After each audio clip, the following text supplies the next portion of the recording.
Hello everyone, welcome to my channel. My name is Ellen.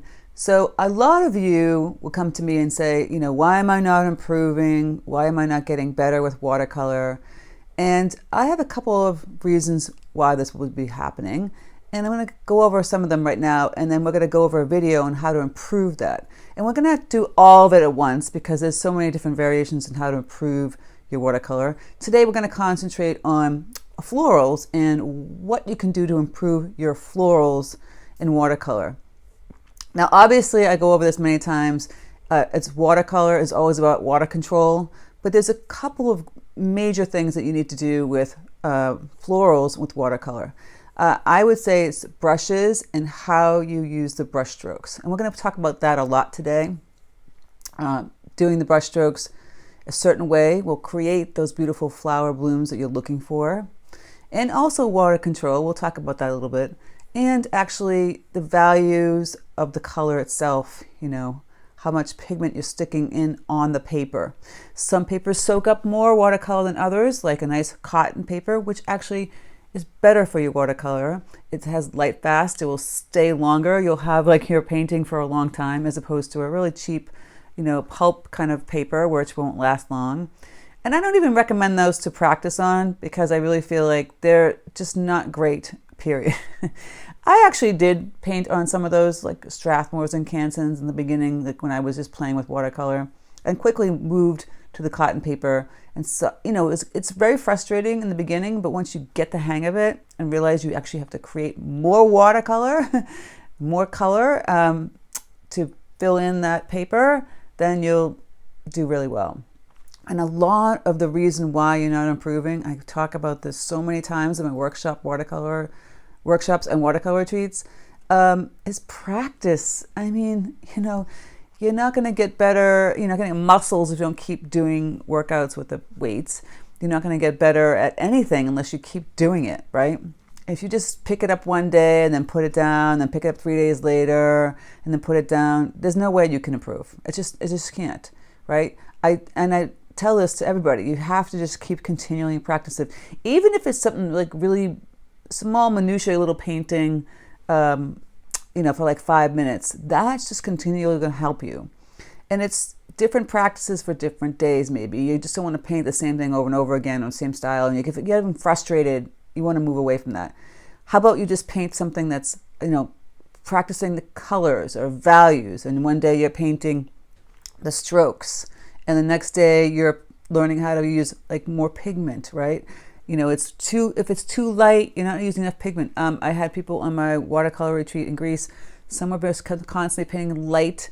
I had to constantly say you had to add more color. Now watercolor, I do recommend starting light because sometimes people would just go full tilt with the pigment. And that's, you can't come back from that. You can try and lift it and it just becomes kind of a muddy mess and you don't want to do that.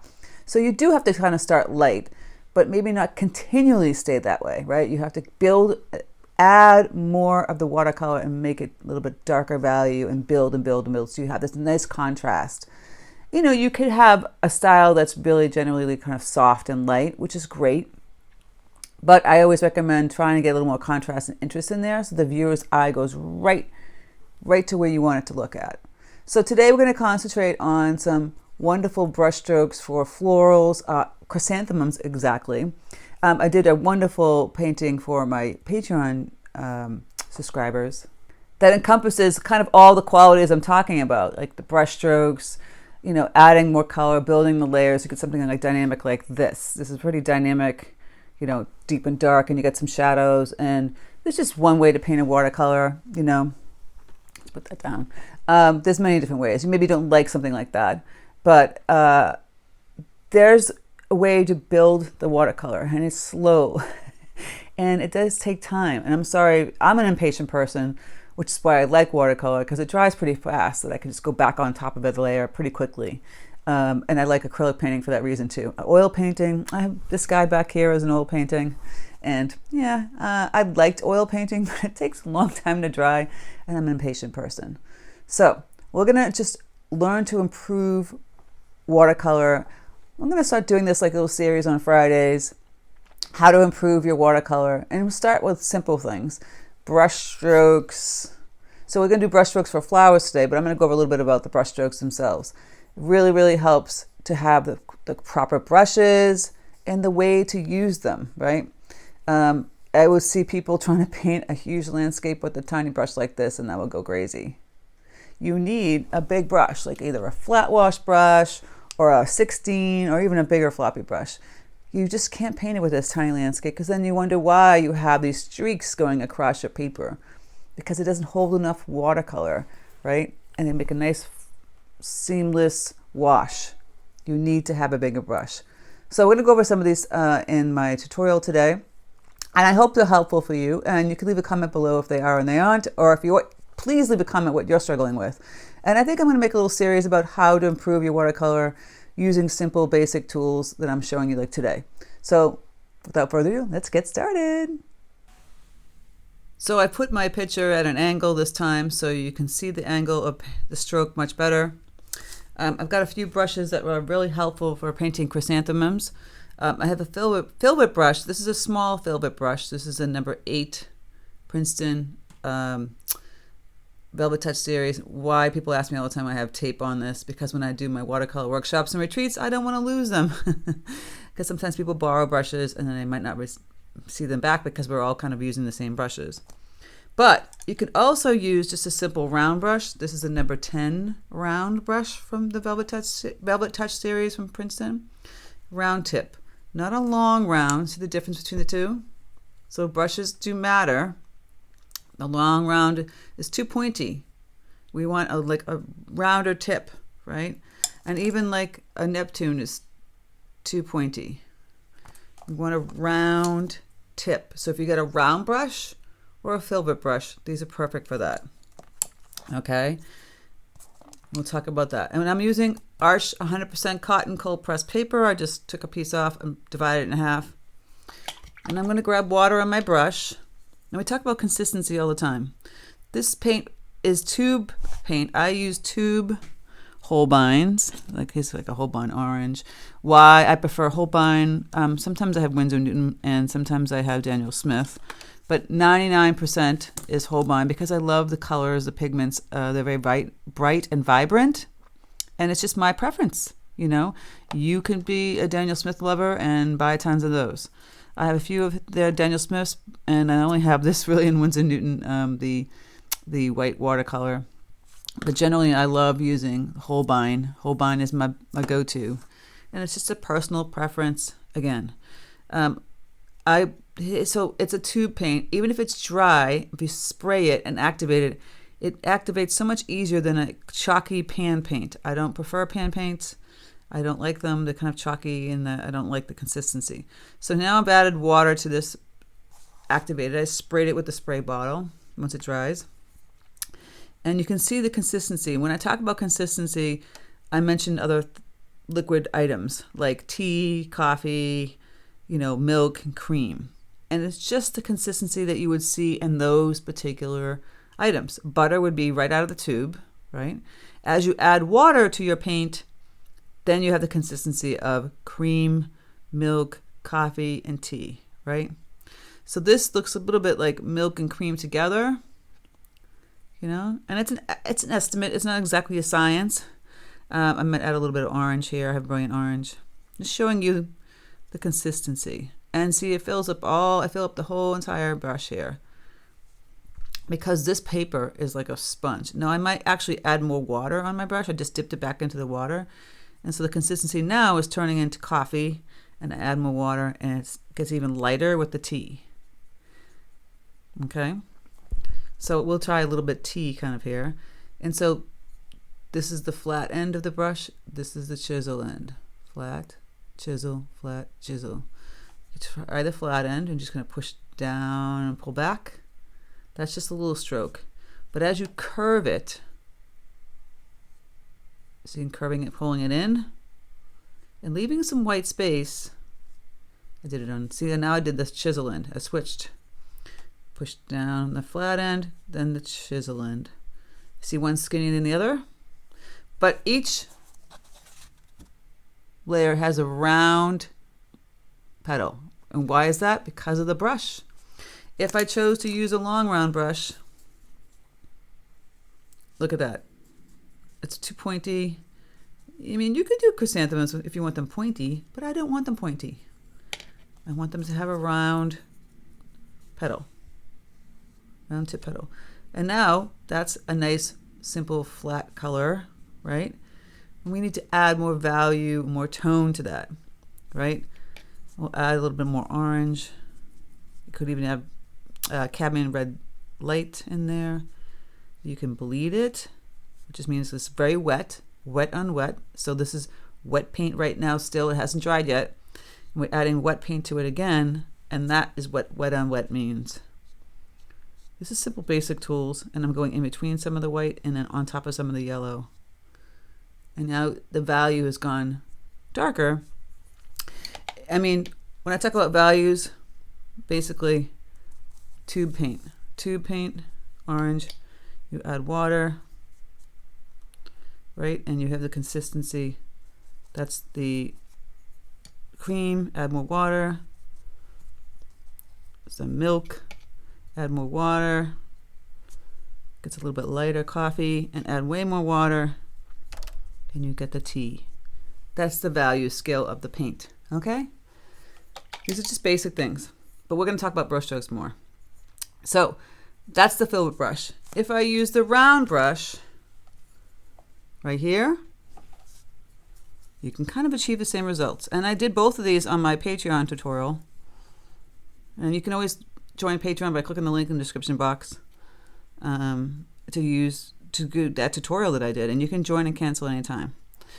Okay, so the same premise, gonna kind of curl. Now I don't have a chisel in here. It's all round. It's all, everywhere you turn it, it's gonna be the same. So it's a little different. So what's the difference between the two? Can you figure it out? Do you know what it is? Can you figure it out? This brush will have the same size petals every time. The other one, the filbert brush, will have a variety because you're changing it on its side of the chisel end. So chisel end skinnier, still round tip though, and fatter. So you get more variety. You see? So now, how do we do the brush strokes? Oftentimes I have to go around my workshops and watercolor retreats. People just spend too much time like carefully, slowly painting the petal. No! Fast. Really just kind of going. That's why you need a lot of watercolor on your brush. I like the fast. You don't think as much. And when you don't think as much, you actually create a really beautiful flower. Now I would suggest doing the slow and steady method. If you're painting a super hyper realistic flower, slow and steady. And maybe you have to do that because maybe you're, mobility or something, but I like it fast.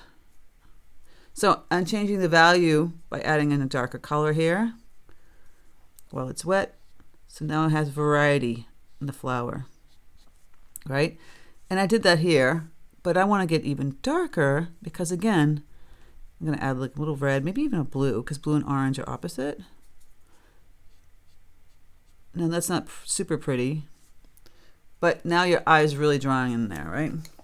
And it's also good to add, if you see the chrysanthemums, there's a little green in there. I'm adding Prussian blue and yellow together. A little green, that's a little bit darker. I'm going to add a little more yellow to make it lighter. You get some greens happening inside the center of the chrysanthemum. And then the outer layers, I just use a really short, sharp stroke like this, tapping, leaving a little white. And then of course, it also goes down like this in some areas. So I had the kind of like, it's like cupping the bowl. Like this. So once it's dry, it's so much better to go on top of it. A little patience here, people. And then you do this one going backwards, almost like a little spider. Pushing it back. Little kind of crisscrossy ones coming out here.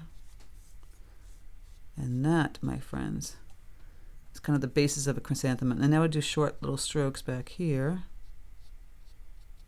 Kind of reminds me of a peony, but you put some greens in here. This is just a basic like how we make the strokes. You can kind of have them come out a little bit crazy. Well, that's kind of how they look.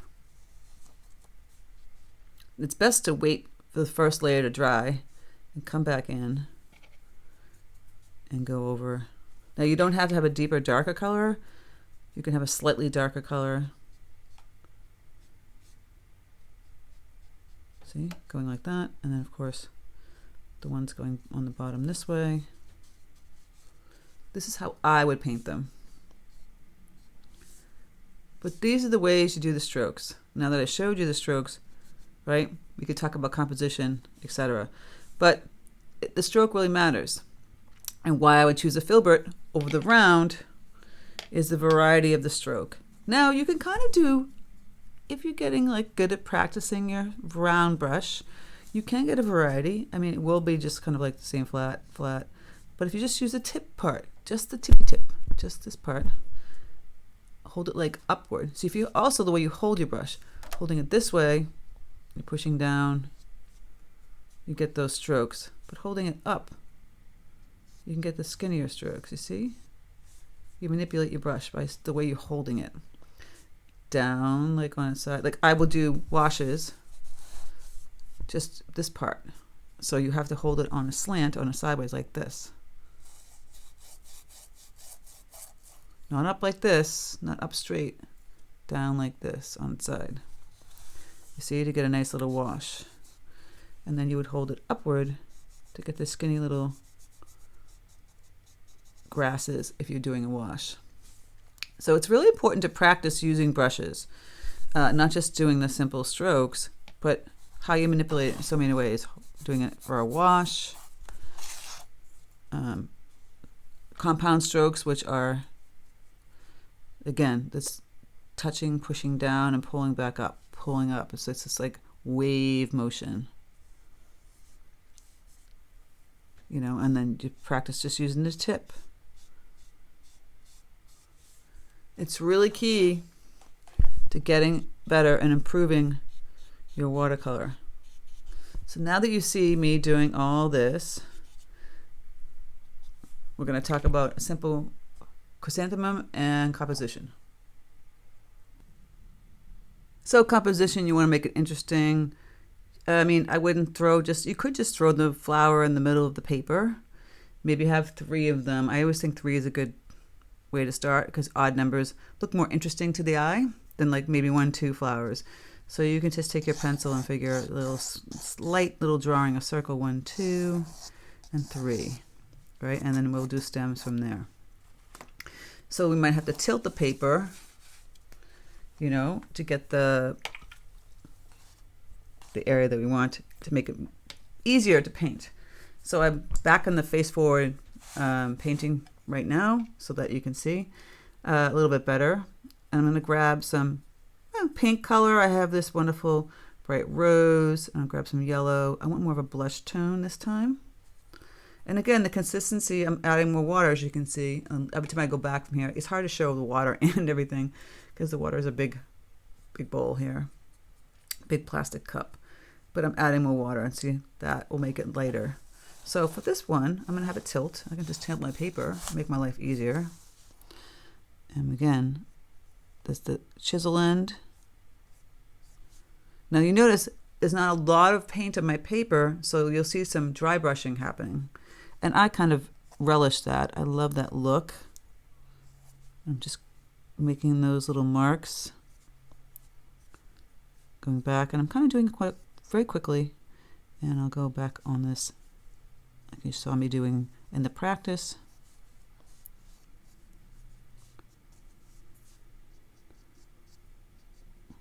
And do the little short ones in the back and a couple here. Fill that in, and I'll just let that sit for a bit. Let that dry. I got that one there. Maybe make one that's a little bit more orange. So I've got yellow orange happening. And I'll do this one here. Maybe it's kind of like gone in a little bit. So see how I'm doing that? Using the chisel end, and I can use the fatter end too. I'm leaving white space in between because then we can fill it in with color, or it just looks lighter. It's not heavy, the flowers. You want to fill it in all the way. And then we have, it's kind of like you're clawing into a globe, but now we're going to add some loose ones on the outside.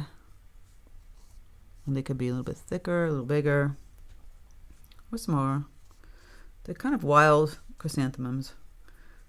Mum's a little bit more tighter. Chrysanthemum's a bigger ball in the center. Now, see, I had too much dry brush. I have to go back in and grab more water to fill that in. This paper is like a sponge. This cotton papers are very sponge-like. So here I'm just tapping some different tone value back here. A little bit darker. Still leaving, I like this scenario here. And like I said, I move fairly quickly for myself. It just has that nice loose look when you move a little bit quickly. So then you have to think about color. We can keep it mostly hot tones, but we're going to add some green. It's a little cool with the greens, right? I've got the blush. I've got like an orange, and I can keep it more blush orange and add maybe a real... I meant to do this yellow, and I'll add more of a yellow, mustardy yellow here. And I'll do more of a side one here. So I'm not showing the full parts. You'll see parts here, 3/4. You'll see a little bit more here, and hardly any of the center in this one. Just a side one. Doing little short strokes. And a couple of little long ones here. Coming back like a little spider like I showed you before. So now we have to let this kind of all dry because we're going to come back in and do more value, deeper color. In the meantime, while it's drying, it's always fun to start to play with your greens. Now, I don't recommend using the same brush for the greens. You might want to go back and try. You could use the round. I would use the round to kind of like mix the color. I use Prussian blue and yellow all the time. Cadmium yellow deep is my color go-to. Got this nice green, but there's really deep colors in the chrysanthemum, so I'm going to add a little more blue. And I always add a little brown element, or you can add red, just to tone the blue down. Again, it would be a bright bluish green if I didn't do that, so I want to just tone it down, make it a little bit more neutral. So you could use the round brush for all of this, and use this lovely brush to make the stem follow through. That stem has to follow through. And then we have one here. 1, 2. You always want to follow through the stem. The leaves, it's just like a wiggle movement. Go up and kind of wiggle like that. You can kind of wiggle like that. You don't have to have these perfect leaves. And I'm going to fill it in a little bit. Leave some white. Some dry brush. Again, this is just a loose flower. Now we can bend the leaf. You're going to go up and over and down like this. It's this kind of movement. You see how it's just kind of going like this with my brush. I'm really kind of dancing on the paper. I'm barely even touching the paper. I'm leaving white in there. 1, 2, wiggle. Just kind of movement right here. Kind of practice this. If we had our practice paper, go like that. Again, you're practicing these strokes. The more you practice, the better you'll get when you go to paint the actual painting, right? Painting the elements. Now, that's a nice color, again, but we need to make it a little bit darker. So I'm adding more blue, a little more brown. And now look at more variety. I'm going to go back in here. I'm just going to fill in some color on the stem too. Back in here. I'm not going to fill in the whole green area, just a little bit of it. Maybe put a line for like wonderful variation in the stem and the leaf. Get that vein in there. And have some darker color going towards the stem. And kind of where the stems are behind here. It just has a nice variety to it. You could get even darker. I don't think it's necessary.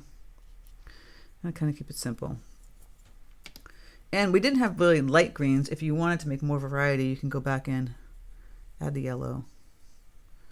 And let's play with having some yellow green. Water this down.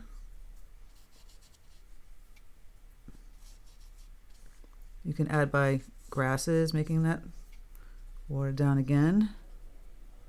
Tapping the paper towel. And now you have a variety.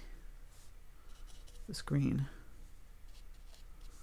So we're not doing just a one note with the green. We're adding some of the greens. We're going to use a light green. I'm going to add more yellow to this green. For the center of the chrysanthemum, you'll see some of the chrysanthemums. Fill it in with green. See, it kind of made like little lines here.